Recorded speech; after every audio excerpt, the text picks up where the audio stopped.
Every one of us has a dream.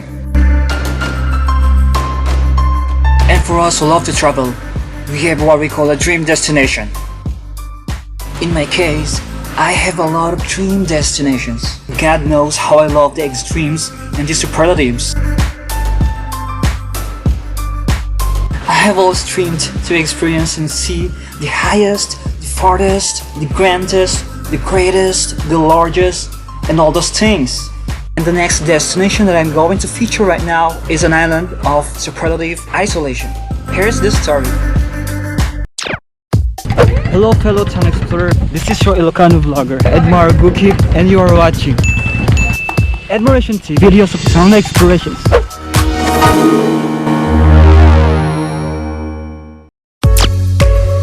And welcome to my next town, Mapun, 𝗬𝗘𝗘𝗡.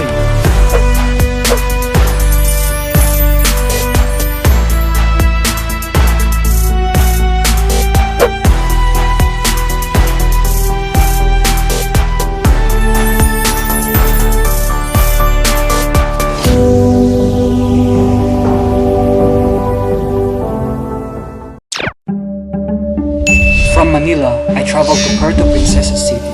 Palawan is not really my main destination for this trip. It's just my jump of going somewhere into the city.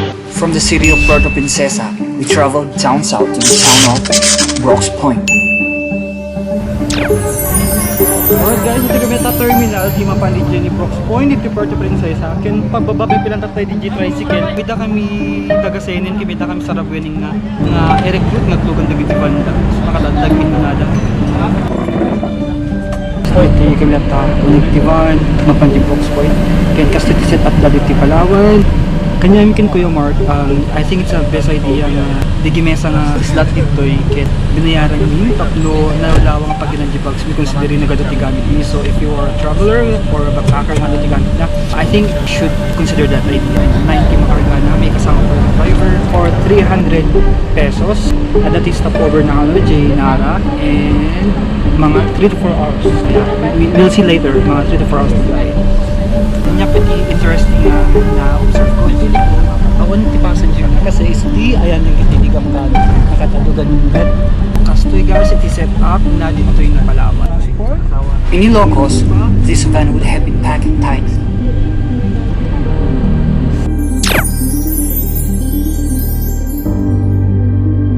Including the stopovers, our travel time to Brooke's Point reached 4 hours.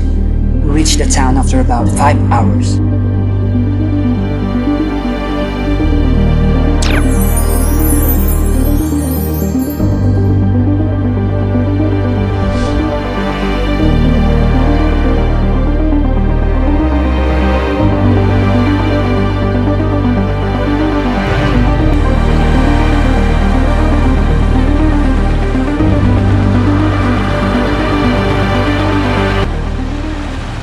Marco, my friend, prepared for this trip for years.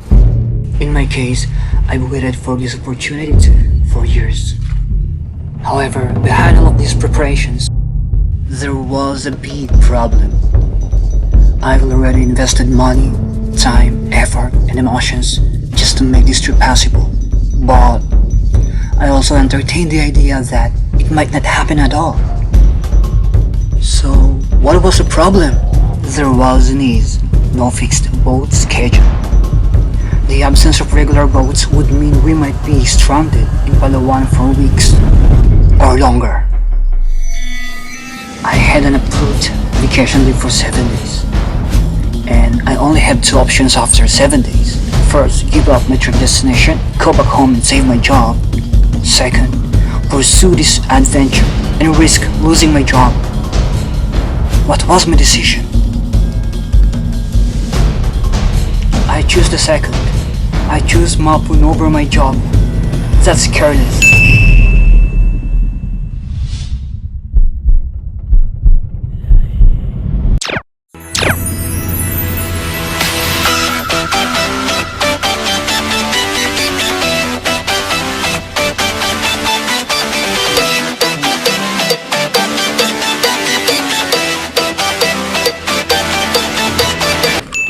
Oh my god, you can believe this. Mapanak yung Mapun from Brooks Point.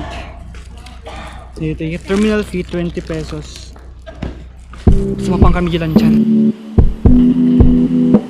We waited for 7 days in Palawan for boat availability, which means my vacation leave was over. My job was waiting for me. Wait, what job? Huh. I know, I entered the gamble. This adventure was a game of chance. I just thought that I may find another job, but this opportunity may not happen again.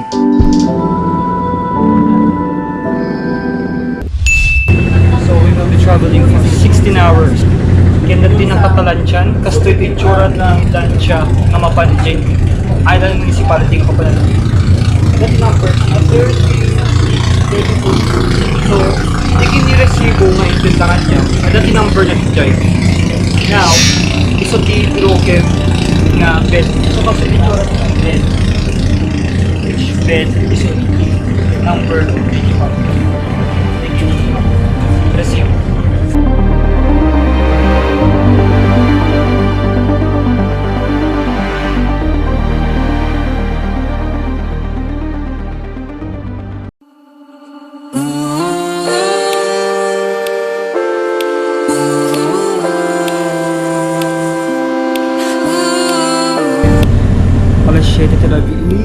As early as 1:30 PM tayo agro-oray kami. Tapos around 4:30 PM nag-board kami dito yung bangka. Dati kami pilain. Yung mga awan ti papasulik kami. Dati kami nga trip kita talaga unpredictable. So nakadatot ti dagiti ni karkarga na pinga cargoes. Awan ti karapatag agreement. Awan ti regular nga trips da. So tantansya dalain talaga ti time nga sumulat dagiti cargo. Kastam dagiti pasahero. Ken depende pa iti situation dagiti bye-bye. Ken iti weather. The only way to do is to wait talaga dagiti pinaglayag. So I hope na makapangkamit ba. The 16-hour Sulu Sea voyage has started. It was dark. The waves were very strong in my perspective, at least. For the residents of Mapun, the waves were nothing. While I was battling with fear, they were sleeping in peace.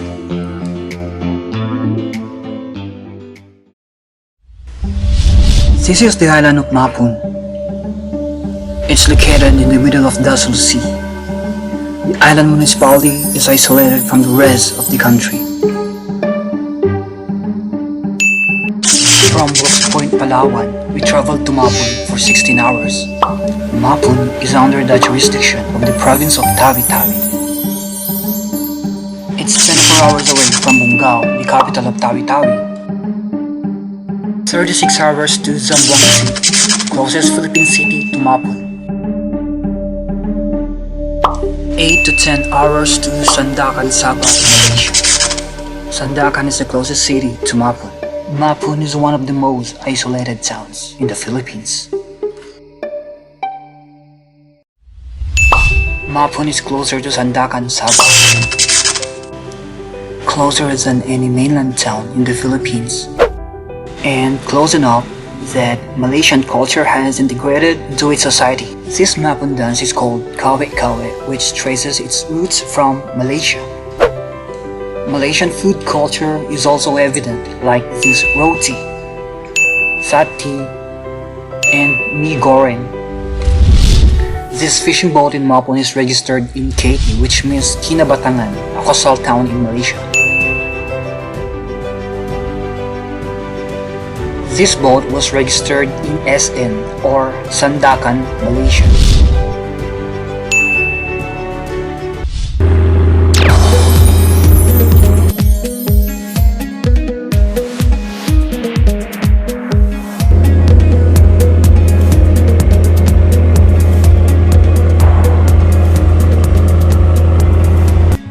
This was amazing.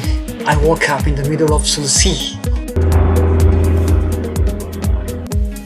This beautiful sunrise made this morning great. What about a cup of coffee in the middle of the ocean? Hello Sun Explorer. Kasi kami dito yung Mapun, like a few minutes away na mapaligid yung mainland ni Mapun Island.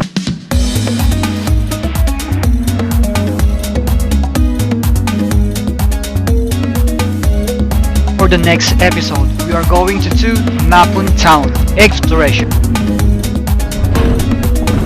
So warm welcome. It was not a joke. We need to really descend this way because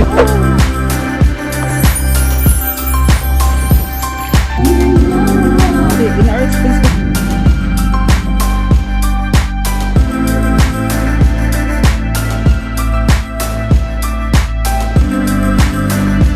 Candidate number 1! For more photos, videos, and stories of town explorations, visit my travel blog 𝗕𝗫𝗦𝗡𝗏𝗏𝗏.com. See you on my next town. Guys, I'm so tired.